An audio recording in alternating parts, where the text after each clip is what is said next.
नमस्कार, अनादि टीवी देख रहे हैं आप। मैं हूं आपके साथ ऋषिका गुप्ता और आज खास कार्यक्रम में बात करेंगे पितृपक्ष में ग्रहण को लेकर, क्योंकि दुर्लभ संयोग बन रहा है।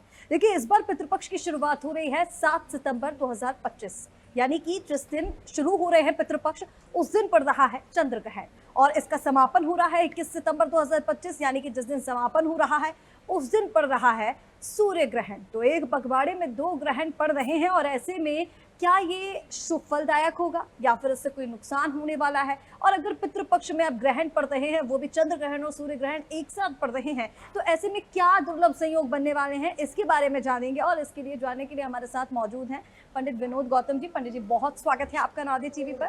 और पंडित जी, सबसे पहले यही जानना चाहेंगे, जैसे कि आपने भी बताया, हम चर्चा कर चुके हैं कि एक पखवाड़े में दो ग्रहण पड़ रहे हैं, तो ये कितना दुर्लभ संयोग है, इससे क्या नुकसान हो सकता है या फिर ये इस बार शुभ फलदायक होने वाला है? ग्रहण एक दृश्य पर्व है और ग्रहण अपने नाम के अनुसार कार्यों में ग्रहण लगाने वाला होता है। हमारी जब ऊर्जा शक्ति जो हमको सूर्य और चंद्रमा से प्राप्त होती है, वो पूर्ण ऊर्जा शक्ति जब प्राप्त नहीं होती है, ऐसी स्थिति को ग्रहण बोलते हैं। तो ग्रहण के हमेशा कार्यों में अवरोधक होता है, शुभ स्थितियां निर्मित नहीं करता है। ग्रहण एक पखवाड़े में जब भी दो ग्रहण पड़ सकते हैं या जब भी एक पखवाड़े में दो ग्रहण पड़ते हैं तो वो खतरे की घंटी मानी जाती है। शास्त्रों का कहना है एक पखवाड़े में दो ग्रहणा राजा मरे की सेना, ऐसा ये अशुभकारी स्थितियां ग्रहण देते हैं। चूंकि ये सूर्य और चंद्र ग्रहण दोनों खग्रास ग्रहण के रूप में दृश्य हो रहे हैं, इसलिए विशेष तौर पर पूर्ण रूप से जो है तो ये अशुभताएं ही देते हैं। बिल्कुल पंडित जी, जैसा कि आपने बताया कि अशुभता है क्योंकि एक पखवाड़े में दो ग्रहण पड़ रहे हैं। ऐसे में क्योंकि जैसे कि मैंने पहले ही बताया कि श्राद्ध की जब शुरुआत हो रही है तब एक ग्रहण पड़ रहा है, जब श्राद्ध का समापन हो रहा है तब एक ग्रहण पड़ रहा है। तो ऐसे में कहा जाता है कि ग्रहण में कोई भी शुभ काम नहीं किए जाते, पूजा पाठ नहीं होती, मंदिर बंद हो जाते हैं, दान पुण्य ऐसे में नहीं किया जाता। तो जब श्राद्ध पक्ष अगर चल रहे हैं, शुरू ही हो रही है, तो फिर क्या ऐसे में श्राद्ध के लिए जो पुण्य काम किए जाते हैं वो भी नहीं किए जाएंगे? इसका क्या असर पड़ने वाला है? ग्रहण एक दृश्य पर्व है। चूंकि ग्रहण श्राद्ध पक्ष में भाद्रपद की पूर्णिमा को पड़ रहा है, पूर्णिमा के समय पर जिस दिन नाना का श्राद्ध होना है, लेकिन ये रात्रि में पड़ रहा है और कर्मकांड जो होता है श्राद्ध का वो दिन में होता है। तो ऐसे में सूतक चूंकि चंद्र ग्रहण का 9 घंटे पूर्व लग जाता है, तो 12:57 से सूतक प्रारंभ हो जाएगा। तो पूर्णिमा के दिन 12:57 के पूर्व श्राद्ध कर्म पूर्णिमा का कर लेना चाहिए। हालांकि इस ग्रहण से श्राद्ध कर्म में कोई फर्क नहीं पड़ेगा, श्राद्ध पक्ष में इन ग्रहणों का कोई प्रभाव नहीं पड़ेगा।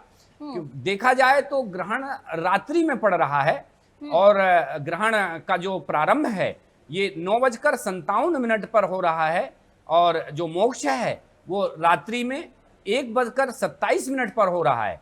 ग्रहण की कुल अवधि 3 घंटा 24 मिनट की है और चंद्रमा का जो संपूर्ण भाग है, तो संपूर्ण भाग के चंद्रमा के 1.365वां हिस्सा अर्थात 1.365 पर यह ग्रहण पड़ रहा है। तो ये चूंकि ग्रहण खग्रास है, इसलिए विदेशों में खगोलविदों के लिए अर्थ और देखा जाए कि जो ये खगोल शास्त्री हैं और ग्रहण को मानने वाले लोग हैं, इनके लिए शोध का विषय बनेंगे ये। यानी कि शोध का विषय बन रहे हैं। लेकिन जैसा कि आपने कहा कि जो श्राद्ध पक्ष के लिए जो कर्म कांड किए जाते हैं उनका इस पर इससे कोई लेना देना नहीं है, वो काम अपने स्तर से कर सकते हैं। इसके साथ ही क्योंकि देखिए पितृपक्ष में ये दोनों ग्रहण पड़ रहे हैं, हम लगातार बता रहे हैं कि शुरुआत में एक ग्रहण और समापन जब हो रहा है तब एक ग्रहण, तो ऐसे में पितरों की कोई ऊर्जा या उपस्थिति की कोई विशेष मान्यता है क्या इस ग्रहण में? देखा जाए तो पितृपक्ष में ग्रहण पड़ना अर्थात ग्रहण के समय ही सारे प्रयोग किए जाते हैं। ग्रहण के समय तंत्र मंत्र इत्यादि सिद्ध किए जाते हैं। सिर्फ मांगलिक कार्यों के अलावा पितृ तर्पण, ग्रहण में दान पुण्य इत्यादि बहुत ही शुभ माना जाता है। ऐसे में ये चूंकि ग्रहण दोनों ग्रहण पितृपक्ष के आगे और पीछे पड़ना ये शताब्दी आधारित घटना है। लगभग सैकड़ों वर्ष बाद ये इस टाइप की घटनाएं घटित होती हैं, जब पितृपक्ष श्राद्ध पक्ष में जिस समय पर कन्या राशि का सूर्य हो उस समय पर ग्रहण पड़ रहे हों। तो चूंकि ये ग्रहण एक पखवाड़े में दो ग्रहण पड़ रहे हैं, इसलिए श्राद्ध पक्ष में ये विशेष महत्व रखते हैं। दान पुण्य और श्राद्ध की जो अधोगति है और ऊर्ध्व गति को इसको बढ़ाते हैं। इसलिए श्राद्ध पक्ष में ये ग्रहण पड़ना श्राद्ध के लिए तो अच्छा है, परंतु देश दुनिया के लिए अच्छा शुभ फलदायक नहीं है। तो ऐसे में क्या करना चाहिए पंडित जी? इसके साथ ही पितृदोष को लेकर भी बताइए, क्योंकि जैसे कि आपने बताया कि देखिए नकारात्मक ऊर्जा तो है पितृदोष की, क्योंकि हम बात कर रहे थे, तो पितृदोष क्या ऐसे में और ज्यादा सक्रिय हो रहा है? तो फिर अगर ऐसी चीजें हैं, शांति के लिए क्या कुछ उपाय किए जा सकते हैं? सूर्य ग्रहण का प्रभाव पितृदोष के लिए पड़ता है और सूर्य ग्रहण के समय पितृदोष शांत भी किया जाता है। तो ऐसे में एक अवसर है, ये हम सबके लिए अवसर होता है कि पितृपक्ष में ये ग्रहण पड़ना है, और तो इस समय पर पितरों का विशेष तौर पर जो है तो ऊर्ध्व गति प्राप्त की जा सकती है। हमको चाहिए कि ग्रहण के जो नियम हैं उनका पालन करना चाहिए। जैसे चंद्र ग्रहण है 7 तारीख को पड़ेगा, 7 तारीख को 12:57 दोपहर से सूतक प्रारंभ हो जाएंगे। सूतक में किसी भी प्रकार का मूर्ति स्पर्श, भजन कीर्तन इत्यादि के अलावा कोई भी प्रकार का पूजन पाठ इत्यादि बंद रहता है। तो ऐसे में हमको ग्रहण के नियमों का पालन करना चाहिए। गर्भवती स्त्रियों को ग्रहण को नहीं देखना चाहिए। अन्य भी ऐसे धार्मिक जो है तो प्रयोजन है, ग्रहण जहां पर दृश्य हो रहा है वहां पर मानना चाहिए। ग्रहण संपूर्ण भारत में खग्रास के रूप में दिखेगा, साथ ही ये विदेशों में भी दिख रहा है। ऑस्ट्रेलिया में, पाकिस्तान में, रूस इत्यादि में, प्रशांत महासागर, अटलांटिका महासागर इत्यादि में ये ग्रहण दिखाई दे रहा है। जहां जहां ग्रहण की छाया पड़ती है वहां की ऊर्जाओं की कमजोरी आती है, वहां की ऊर्जाओं में कमी होती है। तो ग्रहण के प्रभाव से राष्ट्राध्यक्ष आपस में लड़ते हैं और युद्धात्मक स्थितियां प्रबल हो जाती हैं, भूकंप आदि की स्थितियां। मेन चीज यह है कि ग्रहण में जो प्राकृतिक आपदा के संकेत ग्रह देते हैं, हमारे यहाँ पर देखा जाए कि अमावस्या और पूर्णिमा के समय पर भी ज्वार भाटा आता है, हमारी प्रकृति प्रभावित होती है। तो ऐसे में इंकार नहीं किया जा सकता कि एक पखवाड़े के अंदर कोई ना कोई प्राकृतिक आपदा या बड़े से बड़ा भूकंप आने की संभावना भी बन रही है। और ऐसे में भारत पर क्या असर पड़ेगा? जैसे कि आपने बताया नेगेटिव एनर्जी है और बाहर विदेशों में ये देखने को मिलेगा, शोध का विषय तो है ही। तो ऐसे में इंडिया की एनर्जी किस तरह की रहने वाली है? क्या असर इंडिया पर पड़ने वाला है? ये ग्रहण भारत की प्रभाव राशि कुंभ पर पड़ रहा है और शतभिषा नक्षत्र और कुंभ राशि का ये ग्रहण भारत की प्रभाव राशि को प्रभावित करता है। ऐसे में भारत के ऊपर कुछ षड्यंत्री योग भी बन सकते हैं, लेकिन जो अगला ग्रहण है सूर्य ग्रहण, वो भारत की प्रभाव राशि में नहीं है और ना ही भारत में दृश्य हो रहा है। खग्रास ग्रहण है, लेकिन चंद्र ग्रहण का प्रभाव जरूर भारत की प्रभाव राशि में है, अतः भारत पर विपरीत प्रभाव है। प्राकृतिक प्रकोप, भूकंप आदि की स्थितियां निर्मित होती हैं, राजा के ऊपर संकट आता है, प्रदेश वासियों के ऊपर, प्रदेश के मुखिया के ऊपर संकट की स्थितियां बनती हैं।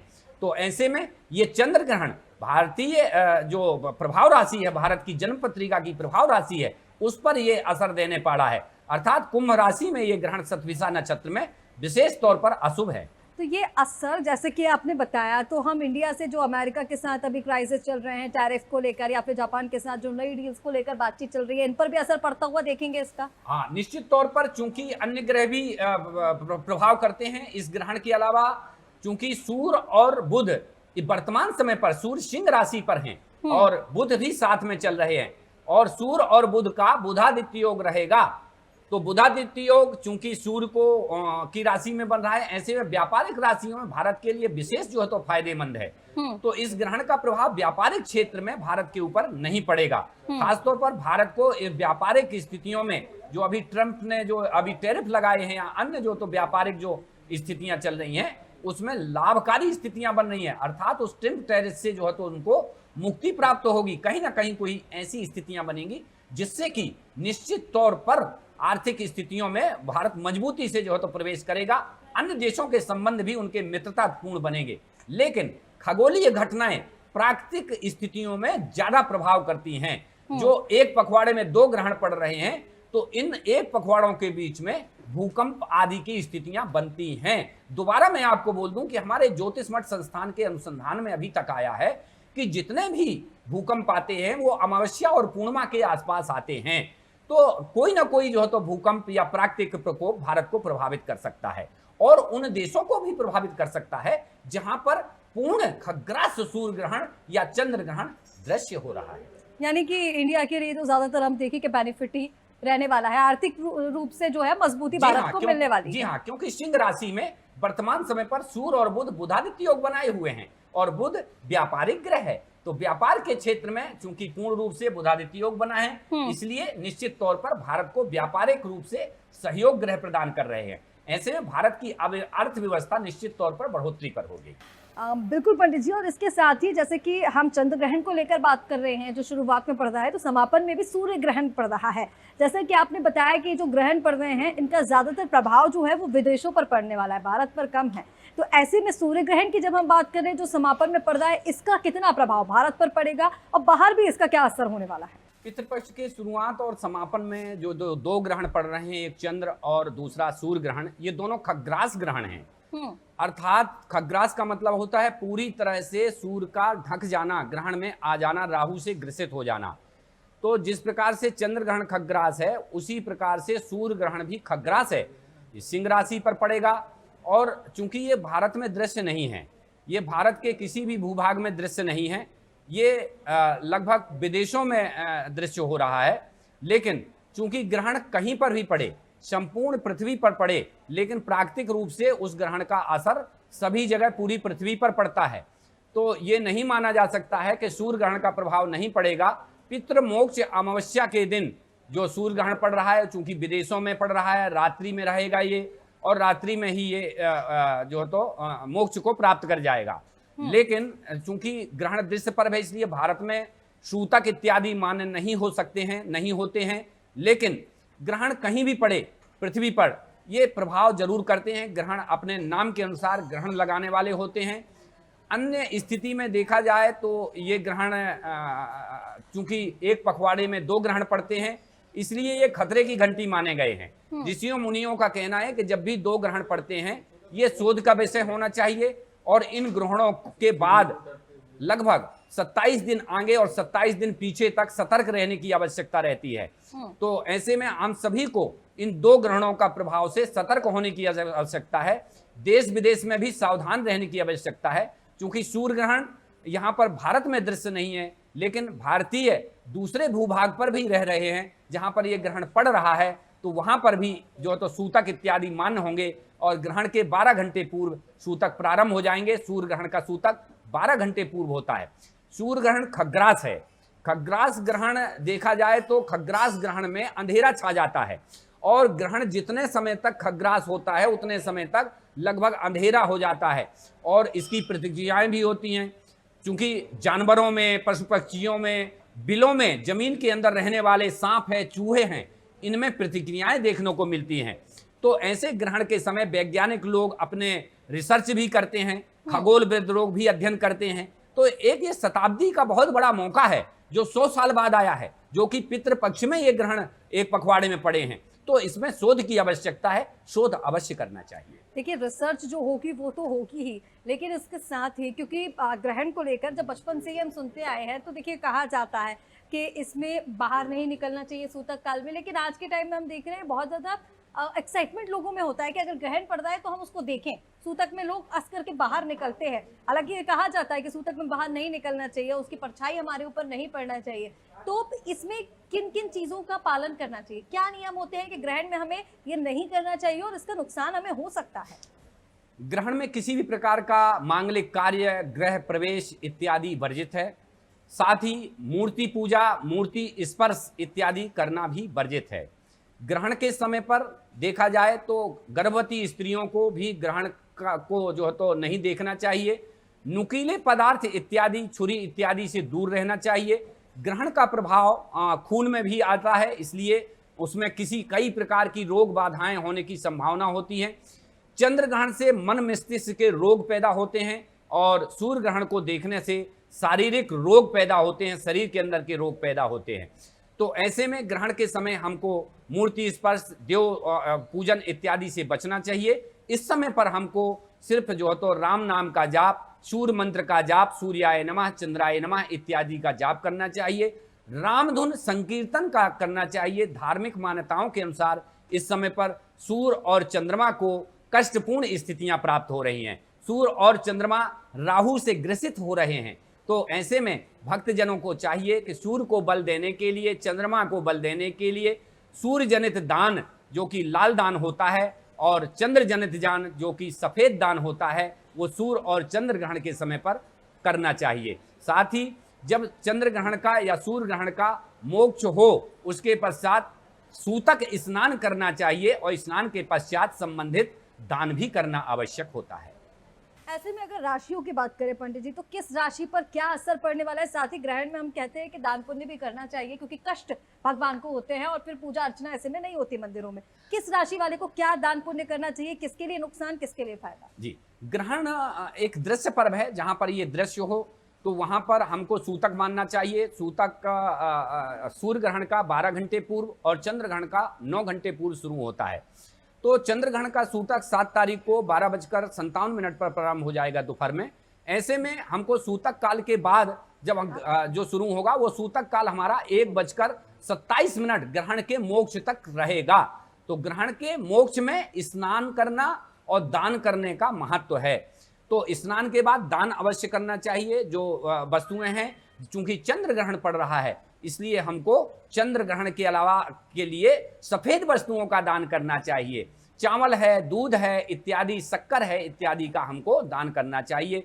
तो ये ग्रहण दान में आता है। तो ग्रहण स्नान और ग्रहण दान करना चाहिए। ये सावधानी जरूर रखनी चाहिए। ग्रहण को सीधे सीधे नहीं देखना चाहिए। गर्भवती स्त्रियों को भी ग्रहण नहीं देखना चाहिए। ग्रहण एक शोध का विषय है। ये भारतीय भूभाग पर जो ग्रह मंडल के अधिष्ठारक देवता हैं उनके ऊपर प्रभावित करता है। विदेशों में जो खगोलविद हैं, इन ग्रहणों के प्रभाव से विदेश में, चूंकि सूर्य ग्रहण दिन में होगा तो विदेश में कुछ समय के लिए अंधेरा छा जाएगा। तो यह शोध का विषय है। तो ज्योतिषियों के लिए भी, खगोलविदों के लिए भी और देखा जाए तो अन्य जो शोधकर्ता हैं उनके लिए भी शोध का विषय रहेगा। ग्रहण जिस राशि में पड़ता है उस राशि पर वो प्रभावित करता है। ये ग्रहण चूंकि कुंभ राशि और सिंह राशि में पड़ रहा है तो कुंभ राशि और सिंह राशि वालों के लिए विशेष है। कुंभ राशि में जो पड़ रहा है वो चंद्र ग्रहण पड़ रहा है और सिंह राशि में सूर्य ग्रहण पड़ रहा है। तो कुंभ राशि के लिए, साथ ही अन्य जो कुंभ राशि से दृष्ट राशियां हैं जैसे कर्क राशि है, सिंह राशि है और कन्या राशि है, इनको ये नेष्ट फलदायक है। मेष, वृष और मिथुन राशि वाले के अलावा वृश्चिक और धनु राशि वालों के लिए सम्मान फलदायक है। अन्य राशि के लिए यह जो तो विशेष तौर पर अशुभ स्थितियां निर्मित करता है। अच्छा, रंग को लेकर और दान पुण्य को लेकर बहुत सारी जो है कई हम देखते हैं, कई बार भ्रांतियां भी होती हैं और कई बार ये कहा भी जाता है कि अगर आप इन चीज़ों का पालन करते हैं तो उसका बेनिफिट आपको ज़रूर मिलता है। तो ऐसे में ये मैं चाहूँगी आपसे पंडित जी कि दर्शकों को ये भी बताइए कि किस राशि वालों को कौन सा रंग उस दिन पहनना चाहिए और किस रंग की वस्तु या फिर खाने पीने की चीज़ें उस दिन दान करनी चाहिए। बहुत अच्छा प्रश्न है। चूंकि मेष राशि के स्वामी मंगल होते हैं, इनको लाल प्रकार के वस्तुओं का उपयोग करना चाहिए। और वृष राशि के स्वामी शुक्र होते हैं, इनको सफेद वस्तुओं का दान करना चाहिए, उपयोग करना चाहिए। मिथुन राशि के व्यक्ति का जो स्वामी है, मिथुन राशि का वो बुध होता है, उनको हरित वस्तुएं, मूंग इत्यादि का दान करना चाहिए। कर्क राशि के जो व्यक्ति हैं उनका स्वामी चंद्रमा होता है, उनको सफेद वस्तुओं का दान करना चाहिए, चावल इत्यादि का दान करना चाहिए। सिंह राशि के स्वामी सूर्य होते हैं, इनका लाल रंग का जो तो प्रतिनिधित्व करते हैं, ये लाल रंग पर है। तो मूंग इनको देखा जाए तो मसूर की दाल और लाल वस्तुओं का, स्वर्ण इत्यादि का दान करना चाहिए। कन्या राशि के स्वामी बुध होते हैं और ये हरे रंग का प्रतिनिधित्व करते हैं, अतः इनको हरी वस्तुओं का दान करना चाहिए। तुला राशि जो 7वीं राशि है, इनके स्वामी शुक्र होते हैं और ये जो है तो सफेद वस्तुओं और चमकीली वस्तुओं का प्रतिनिधित्व करते हैं, अतः इनको इनसे संबंधित वस्तुएं दान करना चाहिए। वृश्चिक राशि के स्वामी मंगल होते हैं और मंगल लाल और सिंदूरी वस्तुओं का प्रतिनिधित्व करते हैं, अतः इनको इनका दान करना चाहिए। और धनु राशि वाले, ये 9वीं राशि है, धनु राशि वाले का स्वामी बृहस्पति गुरु होते हैं, ये पीले वस्तुओं का प्रतिनिधित्व करते हैं, अतः इनके पीले अनाज का दान करना चाहिए। चने की दाल, गेहूं इत्यादि का ये दान करें तो इनको शुभ फल देगा। अन्य जो 3 राशियां हैं, मकर, कुंभ और मीन, तो मकर और कुंभ राशि के स्वामी शनि होते हैं, ये नीले रंग का जो है तो प्रतिनिधित्व करते हैं, अतः नीले रंग की जो है तो वस्तुएं दान करना चाहिए इनको। और मीन राशि जो अंतिम राशि 12वीं राशि है, उनके स्वामी बृहस्पति गुरु होते हैं, ये पीले रंग का प्रतिनिधित्व करते हैं, अतः इन राशि वालों को पीले रंग की जो है तो वस्तुओं का दान करना चाहिए। बिल्कुल पंडित जी, और उम्मीद यही करते हैं कि ये कार्यक्रम के जरिए दर्शकों को भी ये पता चला होगा, क्योंकि बहुत ही विशेष इस बार सूर्य ग्रहण और चंद्र ग्रहण हो रहे हैं। क्योंकि जब पितृपक्ष का आरंभ और समापन दोनों ही खगोलीय घटनाओं के साथ, यानी कि चंद्र ग्रहण और सूर्य ग्रहण के साथ हो रहा है, तो ये संयोग न केवल धार्मिक परंपराओं के लिहाज से भी महत्वपूर्ण है, बल्कि इसके कई सारे वैज्ञानिक महत्व भी हैं। और जैसा कि आपने बताया कि राशियों के लिए तो, क्योंकि ग्रहण की जब बात की जाती है तो ज्यादातर नेगेटिव एनर्जी ही दिमाग में आती है, लेकिन एक बहुत अच्छी बात आपने बताई कि भारत की अगर हम आर्थिक स्थिति की बात करें तो इसमें मजबूती मिलने वाली है। इसके साथ ही वो नियम और उपाय भी आपको बताए हैं कि क्या करने से आपको बेनिफिट मिलेंगे और क्या नहीं करने से आपको जिससे बचना चाहिए, वो नियम भी आपने जाने हैं। तो फिलहाल पंडित जी, आपका हमारे साथ जुड़ने के लिए, ग्रहण के बारे में बताने के लिए बहुत शुक्रिया। आप बने रहिए अनादि टीवी के साथ। नमस्कार।